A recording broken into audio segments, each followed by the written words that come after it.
Hello students, welcome to the course. Today we will study coordinate geometry. As you all have studied coordinate geometry earlier in class 10th also. I am just revising all the previous concept which you have read. So first I am just talking about what are the coordinates. Okay, this is x-axis and this one is y-axis. Okay, here we are writing the positive values 3, 4 and so on, and here we are writing the negative values. Okay, here for y-axis here we are writing the positive values and here we are writing the negative values. Okay, so this axis, this quadrant, here there are four quadrants: first quadrant, second quadrant, third quadrant and fourth quadrant. So this one is known as first quadrant, this one is known as second quadrant, this one is known as third quadrant and this one is known as fourth quadrant. So there are four quadrants in and the way to represent any point, suppose here there is a point, so we represent first x-axis and then y-axis, first x-axis then y-axis. This is the way to represent any point in a coordinate axis. Okay, so for first coordinate, my answer will be in plus plus because x is also positive and y is also positive, so it's plus plus. Okay, and for second quadrant, for second quadrant it will be, see, x is minus and y is plus, so it will be minus plus. For third quadrant it will be minus and minus because x is also minus and y is also minus, so it will be minus minus. For fourth quadrant our value will be x is plus but y is minus. Okay, so these are the quadrants. Now afterwards, if suppose I am for example, if suppose I have written one point 3 comma minus 4 and I will ask that what is the quadrant, in which quadrant this point will lie. So here x is positive and y is negative, so this will lie in which quadrant? X is positive and y is negative is in fourth quadrant, so it will lie in fourth quadrant. Understand? It will lie in fourth quadrant. Now students, now we will understand after quadrant we will study about distance formula. Distance formula. So what is the meaning of distance formula? Now suppose I am just making here this is X axis and this is Y axis, ये X axis है, ये Y axis है, यहाँ पे एक ये point है और ये पॉइंट है और हमें इन दोनों पॉइंट्स के बीच में डिस्टेंस निकालना है। तो हम लोग देखो क्या करेंगे, इस पॉइंट का कोऑर्डिनेट मान लो कि x1 y1 है और यहाँ पे क्या है x2 y2 है, ठीक है। तो हमें ये दोनों पॉइंट के बीच का डिस्टेंस निकालना है। तो वैसे तो इसको प्रूव भी किया जा सकता है, इस फॉर्मूला को आराम से हम लोग प्रूव भी कर सकते हैं, लेकिन हम लोग यहाँ पे अभी प्रूव ना करके हम लोग सिर्फ इसका फॉर्मूला पढ़ेंगे कि डिस्टेंस फॉर्मूला हमारा कहता क्या है। तो अकॉर्डिंग टू डिस्टेंस फॉर्मूला, यहाँ पे इस पॉइंट को हम P नाम दे रहे हैं, इसको Q नाम दे रहे हैं, तो PQ इज इक्वल टू होता है root over x2 minus x1 का whole square plus y2 minus y1 का होल स्क्वायर। ये होता है आपका अकॉर्डिंग टू डिस्टेंस फार्मूला। तो देखो यहाँ पे हम एक और चीज़ है यहाँ पे समझा रहे हैं कि x2 minus x1 plus y2 minus y1। अब मान लो कि हम एक क्वेश्चन लेके चलते हैं जिसमें आप लोगों को डिस्टेंस निकालना है। तो देखो उसको हम लोग कैसे उसको फाइंड आउट करेंगे। एक क्वेश्चन है कि find the distance between the points, find the distance between the points A 7,13 and B 10,9। तो हमें ये निकालना है। तो इसके लिए देखो मतलब अगर हम इसका कोऑर्डिनेट एक्सिस बना दें तो मान लो यहाँ पे 7 और 13 है और मान लो कि यहाँ पर तुम्हारा मान ले रहे हैं, यहाँ तो होगा नहीं एक्चुअली में 10 और 9 है, तो हमको ये दोनों के बीच का डिस्टेंस निकालना है। तो ये मेरा x1 y1 का काम कर रहा है और ये मेरा x2 y2 का काम कर रहा है। तो देखो अकॉर्डिंग टू डिस्टेंस फार्मूला हम लोग क्या जानते हैं, अकॉर्डिंग टू डिस्टेंस फार्मूला हम लोग को क्या पता है कि अगर हमें ये दोनों पॉइंट के बीच का, मतलब ये पॉइंट का नाम ए दिया हुआ है, इस पॉइंट का नाम बी दिया हुआ है, तो A B is equal to हमें निकालने के लिए क्या करना होगा, root over x2 minus x1 का whole square plus y2 minus y1 का होल स्क्वायर। तो देखो यहाँ पे x2 का काम कौन कर रहा है, x2 का काम 10 कर रहा है, 10 माइनस 7 का होल स्क्वायर प्लस 9 माइनस 13 का होल स्क्वायर। तो आप इसको अगर सॉल्व करोगे तो यू विल गेट 3 का स्क्वायर प्लस माइनस ऑफ 4 का स्क्वायर। तो ये आपका वैल्यू क्या आ जाएगा, 9 प्लस 16 मतलब कि √25, मतलब कि आंसर आपका हो गया 5। मतलब यहाँ से यहाँ तक का जो डिस्टेंस है वो 5 यूनिट्स है। अब हमको नहीं पता कि ये सेंटीमीटर है, मीटर है, तो इसीलिए जब ऐसा कुछ पता नहीं होता है तो हम लोग यूनिट्स लिख देते हैं, 5 यूनिट्स। अब एक और क्वेश्चन करते हैं स्टूडेंट्स, जिसमें हम लोग इस तरह का पॉइंट्स को लेते हैं कि you have to find the distance of the point P minus 6,6 from the origin। ठीक है, फ्रॉम द ओरिजिन से हम लोगों को इसका डिस्टेंस निकालना है। तो मतलब कि अगर हमारा P पॉइंट आपका -6 और 6 है, देन Q पॉइंट मेरा क्या होगा, ओरिजिन क्या होता है 0 0 होता है, तो वो ओरिजिन हो जाएगा आपका 0 0। तो वैसे केस में देखो, अगर हमें डिस्टेंस फार्मूला से PQ निकालना होगा तो हम कैसे निकालेंगे, 0 माइनस और फिर यहाँ पे तो माइनस होता है, तो माइनस और माइनस प्लस हो जाएगा का होल स्क्वायर, फिर यहाँ पे आपका प्लस 0 माइनस 6 का होल स्क्वायर। तो ये आपका वैल्यू क्या हो जाएगा, 6 का स्क्वायर प्लस 6 का स्क्वायर माइनस 6 का स्क्वायर, मतलब कि √36 प्लस 36। तो इसका वैल्यू क्या आएगा, देखो 36 प्लस 36 को हम लोग 36 इंटू 2 लिख सकते हैं, ये चीज़ को समझना, 36 इंटू 2 लिख सकते हैं। अब 36 का स्क्वायर जो होता है वो क्या होता है, तो यहाँ पे आपका हम लोग इसको लिख सकते हैं 6 का स्क्वायर इंटू 2, मतलब 6 का स्क्वायर है तो 6√2 यूनिट्स हम लोग इसका आंसर लिख सकते हैं। ठीक है, तो ये तरीका है। तो हम लोग स्टूडेंट्स यहाँ पे क्या पढ़े, यहाँ पे हम लोग डिस्टेंस फार्मूला पढ़े। डिस्टेंस फार्मूला आपका क्या कहता है कि डिस्टेंस फार्मूला कहता है कि आपको क्या करना है, x2 माइनस x1 का whole square plus y2 minus y1 का होल स्क्वायर, और इसी के कॉरेस्पॉन्डिंग हम लोग 2 क्वेश्चन किए। ठीक है, तो आपको ये जो टॉपिक है ये पहले भी पढ़ चुके हैं, ये बड़ा ही सिंपल टॉपिक है। इससे रिलेटेड अगर कुछ भी डाउट होगा तो आप पूछ सकते हो। इसके अलावा हम एक क्वेश्चन आपको दे रहे हैं जिसको आपको अभी करना है, और लाइव सेशन में हम उसका आंसर आपके साथ डिस्कस करेंगे। तो स्टूडेंट ये क्वेश्चन है जिसमें आपको find the values of x for which the distance between the points P 4,-5 and Q 12x is 10 unit. ठीक है, हमें ये क्वेश्चन निकालना है, मतलब आपको डिस्टेंस दिया हुआ है PQ, आपका फॉर्मूला तो आप जानते हो, PQ इज इक्वल टू क्या है, x2 माइनस x1 का whole square plus y2 minus y1 का होल स्क्वायर। तो मेरे पास ये आप वैल्यू पुट करो, ये PQ मेरा 10 यूनिट्स दिया हुआ है।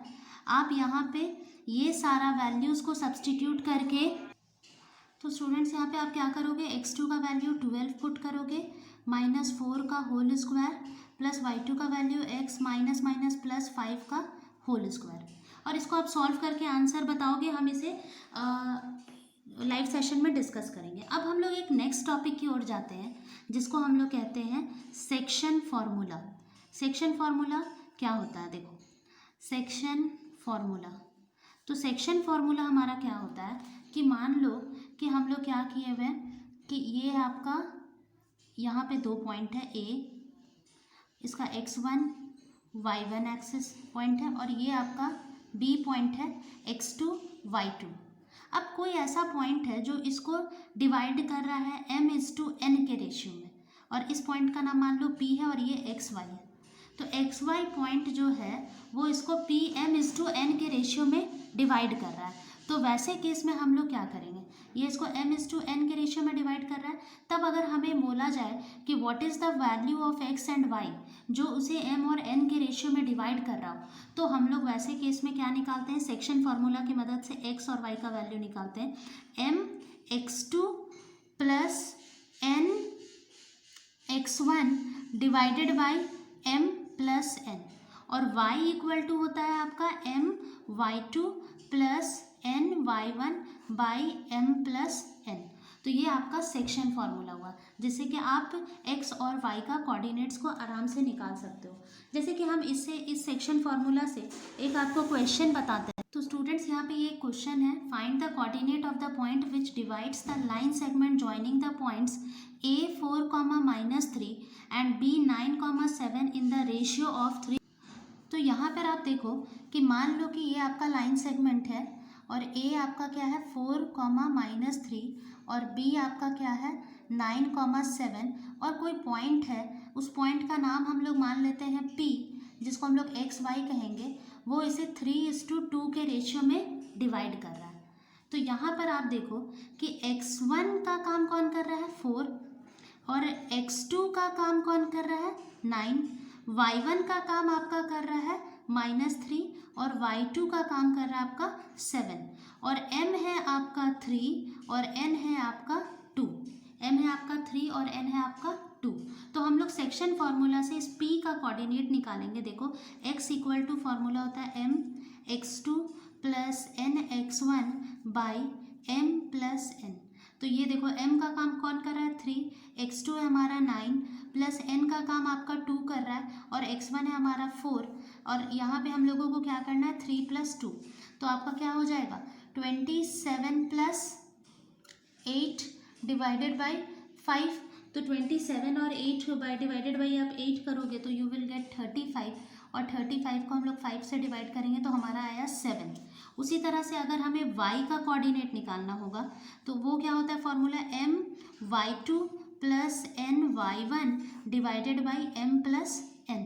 तो यहाँ पर आप देखो क्या हो जाएगा m का वैल्यू है आपका 3, y2 का वैल्यू है 7 और n का वैल्यू है 2 और y1 का वैल्यू है -3। तो इसको बाई 3 + 2, तो इसको अगर आप सॉल्व करोगे तो 21 - 6/5, तो ये आ जाएगा आपका 15/5 और इसे आप कैंसिल करोगे तो आपका वैल्यू हो जाएगा 3। तो इस तरह से जो p मेरा x y था उसका कोऑर्डिनेट क्या हो गया p 7,3। मतलब ये जो पॉइंट जो इसे 3:2 के रेशियो में डिवाइड करेगा वो क्या है 7:3 है। तो I hope that students you can understand that what this question ask and हम लोग इसको कैसे सॉल्व करेंगे ये आप लोग समझ गए होंगे। एक और क्वेश्चन दे रहे हैं जहाँ पे आपको मिड पॉइंट का कंसेप्ट लगाना है। एक और क्वेश्चन है, इसमें आपको मिड पॉइंट का कंसेप्ट लगाना है। आपको फाइंड करना है find the coordinate of the mid point. तो देखो इसमें मिड पॉइंट का कंसेप्ट तो आप लोग समझ रहे हो कि कैसे हम लोग मिड पॉइंट लगाते हैं, जिसमें आपको मिड पॉइंट लगाना है mid point of the line segment joining the points a -5,4 and b -7,8। तो आपको बताना है कि ये आपका पॉइंट लाइन है a और ये लाइन है आपका b। यहाँ पे -7,8 इसका कोऑर्डिनेट है, इसका कोऑर्डिनेट -5 और 4 है और ये जो पॉइंट होगा वो मिड पॉइंट होगा।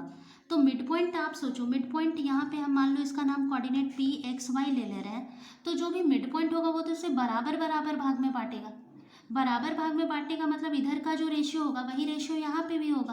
तो हम इसको 1:1 भी लिख सकते हैं, लेकिन इसके लिए हमारा फॉर्मूला क्या होता है कि अगर मिड पॉइंट हो गया तो बहुत सिंपल है x1 + x2/2 और फॉर्मूला होता है y के लिए फॉर्मूला होता है y1 + y2/2। तो देखो x इज इक्वल टू क्या हो जाएगा -7 प्लस -5/2। इसको अगर आप सॉल्व करोगे तो -7 और -5 -12/2 डेट इज -6 हो जाएगा। और y का वैल्यू देखो क्या हो जाएगा 8 + 4/2, मतलब कि y इज इक्वल टू 12/2, तो y का वैल्यू मेरा 6 हो जाएगा। ठीक है, तो यही आपका ये जो है वो तो ये आपका वैल्यू आ गया। अगर हम यहाँ पे क्या लिए हैं अच्छा यहाँ पे कोऑर्डिनेट्स उल्टा हो गया, -7 8 पहले हो गया, -5 और 4 बाद में हो गया। तो ठीक है, इसको आप लोग बना लो b, ये आपका b हो गया और ये आपका क्या हो गया a। ठीक है, तो ऐसे में हम लोगों का यही वैल्यू हो जाएगा, y इज इक्वल टू 6 हो जाएगा और x इज इक्वल टू -6 हो जाएगा। उसी तरह से अगर आपको एक क्वेश्चन और दे रहे हैं जिसमें आपको मिड पॉइंट का करना है, तो यहाँ पर आपको मिड पॉइंट करना है तो आपको अगर मान लो कि ट्राई सेक्शन दिया हुआ है, ट्राई सेक्शन का मतलब हो गया कि उसे 3 भाग में बांटे, तो वहाँ पर भी हम लोग कैसे करेंगे। मान लो कि कोई ऐसा क्वेश्चन है कि आपका a और b जो है वो कोऑर्डिनेट्स दिया हुआ है -5, 6 और b का कोऑर्डिनेट दिया हुआ है 4, -3 और हमें वो find the coordinates of the points of try section. Try section मतलब उसको 3 बराबर भागों में बांटने वाला लाइन, ठीक है। तो वैसे केस में मान लो ये मेरा p है, ये मेरा q है, तो अगर हमको ऐसे केस में हम लोगों को कोऑर्डिनेट्स निकालना होगा p और q का, तो आप सोचो कि अगर मान लो हमको p का कोऑर्डिनेट निकालना होगा, ये तो तीनों बराबर बराबर भाग है, ये आपका तीनों इक्वल है, तो इक्वल है तो मतलब अगर हमको p का कोऑर्डिनेट निकालना होगा तो p जो है, p क्या करेगा, p divides ab in the ratio 1:2, ठीक है, ये 1 और ये 2, क्योंकि ये तीनों आपस में इक्वल है। और अगर p अगर हमको 1:2 के रेशियो में डिवाइड कर रहा है, तो अगर हमको p का कोऑर्डिनेट मान लो हम x और y लेके चल रहे हैं, तो x निकालने के लिए हम कौन सा फॉर्मूला लगाएंगे, सेक्शन फार्मूला। वो क्या कहता है, ये तो मेरा 1:2 है, मतलब ये मेरा m का काम कर रहा है और ये n का काम कर रहा है, तो 1 into 4 प्लस आपका हो जाएगा 2 into -5 डिवाइडेड बाई 1+2। तो इसका आंसर x का वैल्यू आपका क्या आ जाएगा, 4 - 10/3, मतलब कि आपका हो जाएगा 6/3, तो इसका वैल्यू हो जाएगा -6/3, तो इसका वैल्यू -2 आया। अब उसी तरह से y का निकालना होगा, तो आप क्या निकालोगे, 1 into y2 आपका -3 है, प्लस उसके बाद हो जाएगा 2 into 6 डिवाइडेड बाई 1+2, तो ये आपका हो जाएगा -3 + 12/3, तो इसका वैल्यू 9/3 होगा, तो ये आपका वैल्यू क्या हो जाएगा, 3 हो जाएगा, ठीक है। तो इस तरह से हम लोग p का कोऑर्डिनेट निकाल लिए। सिमिलरली हमको q का कोऑर्डिनेट निकालना होगा, तो हम देखेंगे कि q डिवाइड कर रहा है ab को इन द रेशियो, किस रेशियो में उसे डिवाइड कर रहा है, ये तो देखो q यहाँ पे शुरू में 2 है, बाद में 1 है, तो 2:1 के रेशियो में डिवाइड कर रहा है। तो अगर इसका मान लो हम कोऑर्डिनेट को a और b मान लिए हैं, तो a निकालने के लिए हमको क्या करना होगा, 2 multiplied by 4 plus 1 multiplied by -5 divided by 2 + 1, तो यहाँ पे हो जाएगा आपका 8 - 5/3, मतलब कि 3/3, तो आंसर क्या हो जाएगा, 1। उसके बाद देखो अगर हमें b निकालना होगा, तो हम लोग कैसे निकालेंगे, b निकालने के लिए देखो हम लोग क्या करेंगे, 2 मल्टीप्लाइड बाई 6, 2 मल्टीप्लाइड बाई -3 हो जाएगा, ठीक है। उसके बाद हम लोग प्लस करेंगे 1 मल्टीप्लाइड बाई 6/2 + 1, तो आपका वैल्यू होगा -6 + 6/3, तो ये तो ऊपर 0/3 आ गया, मतलब ये आपका 0 हो गया। तो इस तरह से हमारा कोऑर्डिनेट निकल गया, p जो है वो क्या आ गया, -2,3 एंड q जो है वो आपका क्या आ गया, 1,0। तो ये था ओवरऑल क्वेश्चन, जिसको हम लोग ट्राई सेक्शन भी रहे तो हम लोग सेक्शन फार्मूला की मदद से इसे सॉल्व कर सकते हैं। अब हम लोग नेक्स्ट एक सेंट्रॉइड की प्रॉपर्टी में आते हैं। अब हम लोग एक सेंट्रॉइड की प्रॉपर्टी में आते हैं स्टूडेंट्स। आप ये देखो कि सेंट्रॉइड क्या होता है, सेंट्रॉइड ऑफ अ ट्रायंगल। तो सेंट्रॉइड ऑफ अ ट्रायंगल का मतलब क्या होता है, अगर हम लोग मान लो कि यहाँ पे एक ट्रायंगल बनाया है, यहाँ पे अगर हम लोग एक ट्रायंगल बनाया, ठीक है, तो सेंट्रॉइड का मतलब क्या होता है कि जहाँ पर मीडियंस आके मिलते हैं, जिस पॉइंट पे मीडियंस आके मिलते हैं, सारे मीडियंस आकर जिस पॉइंट पे मिलते हैं, मीडियन मतलब वैसा लाइन जो दूसरे से, जैसे ये अगर मीडियन है तो वो इसको बराबर बराबर भागों में बांटेगा, इक्वल पार्ट में डिवाइड करेगा, तो मीडियंस जिस पॉइंट में आके मिलते हैं उसको हम लोग क्या कहते हैं, सेंट्रॉइड, ठीक है। तो सेंट्रॉइड का क्या प्रॉपर्टी होता है कि वो हमेशा 2:1 के रेशियो में डिवाइड करता है, हमेशा 2:1 के रेशियो में डिवाइड करता है। तो अगर मान लो ये मेरा x1 y1 है, ये मेरा x2 y2 है, ठीक है, और ये मेरा x3 y3 है, और आपका ये ट्रायंगल है a b और c, ये सब मेरा है, ठीक है ना। तो अब हम लोगों को बताना है कि इसका कोऑर्डिनेट क्या होगा। तो आप सोच जान रहे हो कि ये मेरा क्या है, मिड पॉइंट है, ये दोनों पॉइंट्स का मिड पॉइंट है। तो इसका तो हम लोग आराम से कोऑर्डिनेट बता सकते हैं, x2 plus x3/2, mid point का यही ना होता है, x ये दोनों का ऐड करके by 2। Similarly y2 plus y3/2, तो ये हो गया इस पॉइंट का कोऑर्डिनेट। इस पॉइंट को नाम मान लो d दे दिए, तो d का कोऑर्डिनेट हमको पता है, a का कोऑर्डिनेट पता है, और सेक्शन फार्मूला से हमें ये पता है, तो हम सेंट्रॉइड मान लो इसे हम o मान रहे हैं, तो o हम आराम से निकाल सकते हैं with the help of section formula.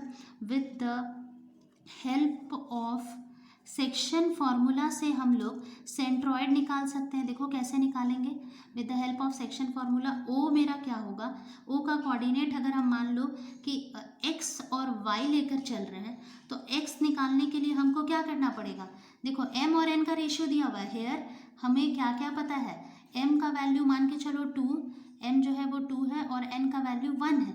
तो हमें क्या निकालना होगा, एक्स के लिए तो फॉर्मूला होता है mx2, मतलब x2 मतलब दूसरा point, plus nx1 divided by m plus n, यही होता है ना फॉर्मूला।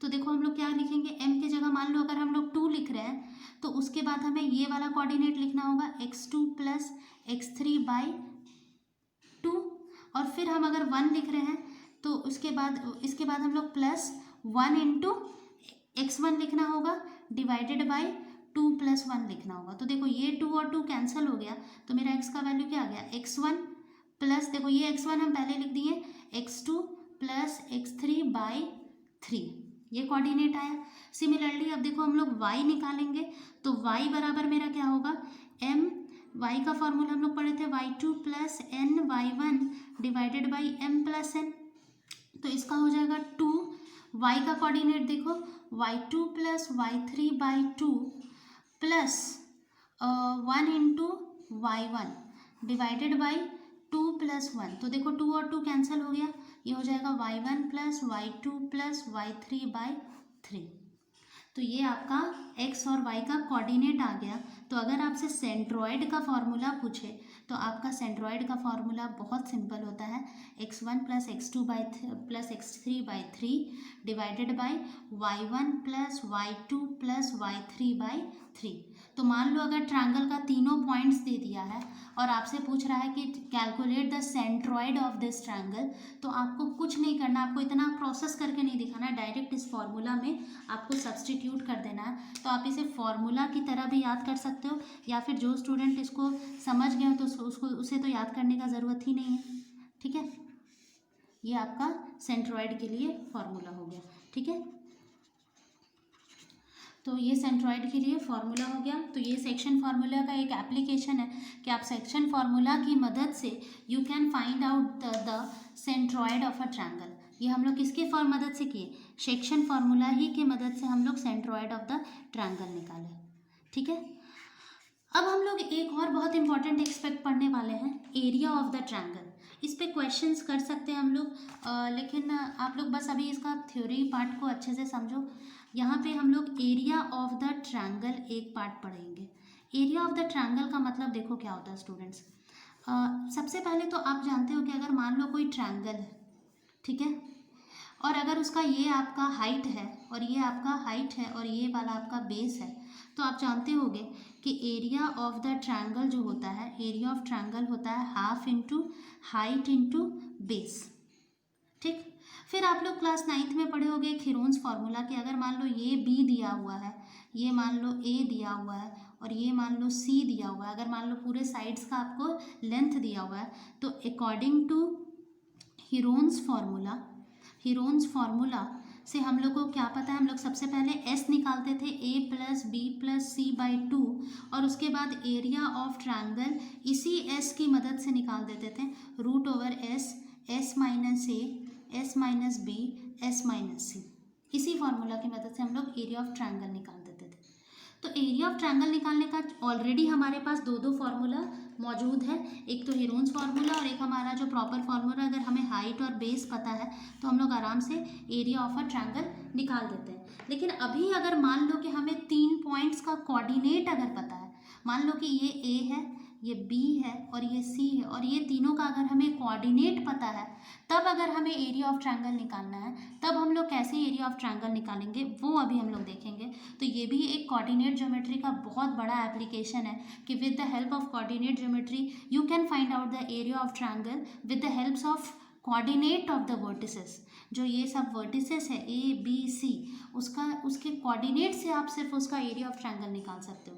तो इसको देखो हम लोग कैसे, इसका फॉर्मूला क्या होता है। इसे तो प्रूफ भी किया जा सकता है, लेकिन प्रूफ बहुत लेंदी हो जाएगा। अभी आप लोग ये सब कुछ पहले कर चुके हो, तो अभी हम लोग जस्ट एक बार रिवाइज कर रहे हैं कि वो फॉर्मूला आखिर था क्या।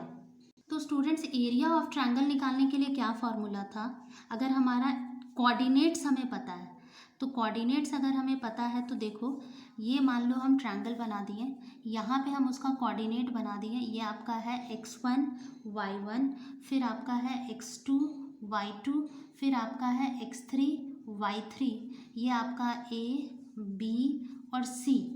तब आपको अगर इसमें ट्रायंगल का एरिया फाइंड आउट करना है, तो हम लोग इसके लिए फॉर्मूला क्या है, बहुत सिंपल है फॉर्मूला।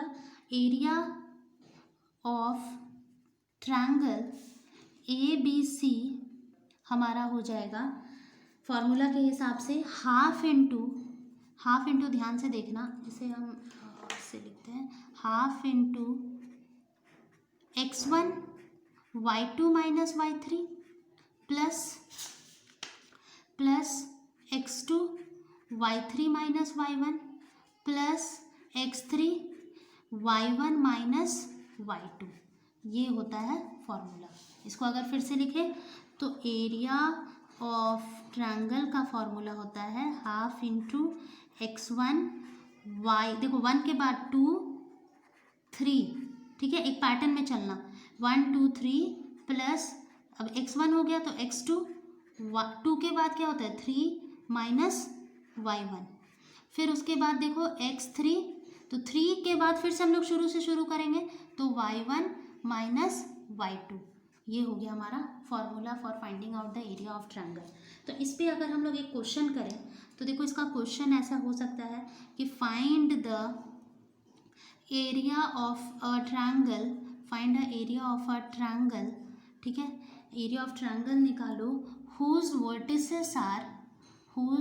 वर्टिसेस आर दिया हुआ है A 2,7 B 3,-1 एंड C -5,6। तो देखो क्या होगा यहाँ पे, x1 का वैल्यू 2, y1 का वैल्यू 7 यहाँ के हिसाब से। B से देखो हम लोग को क्या पता चल रहा है कि x2 का वैल्यू 3, y2 का वैल्यू -1। C से देखो हमको क्या पता चल रहा है कि x3 का वैल्यू -5, y3 का वैल्यू 6, ये पता चल गया। अब आप direct area of the triangle, मतलब कि ये ऐसा फिगर इसका कैसा बनेगा कि एरिया ऑफ ट्रायंगल है, यहाँ पे A, यहाँ पे कोऑर्डिनेट्स है 2 7, यहाँ पे अगर B है तो उसका कोऑर्डिनेट है 3, -1, और यहाँ पे अगर C है तो उसका कोऑर्डिनेट है -5 और 6। तो अब इसको आपको सिंपल क्या करना है, एरिया ऑफ ट्रायंगल के फॉर्मूला में क्या कर दो, एरिया ऑफ ट्रायंगल का जो फॉर्मूला अभी हम लोग पढ़े हाफ इंटू क्या पढ़े x1 y2 minus y3 plus x2 y3 minus y1 plus x3 y1 minus y2, उस फॉर्मूला में इसको सिंपली क्या कर दो, सब्सटीट्यूट कर दो।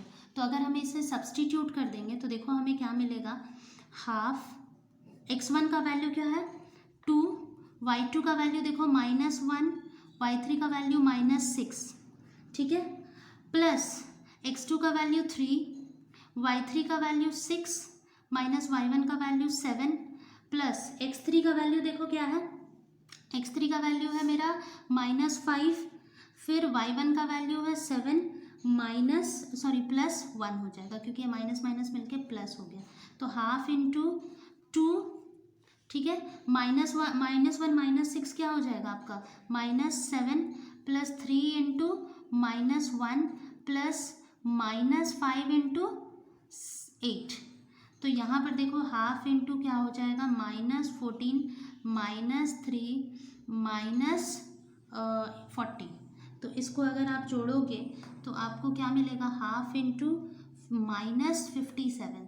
तो तो देखो ये सारा जो है वो मेरा एक मॉड के अंदर लिखा था। मॉड मतलब अगर नेगेटिव भी आ रहा है तो आप ही सोचो, नेगेटिव में कभी एरिया हो सकता है? एरिया नेगेटिव कभी नहीं हो सकता।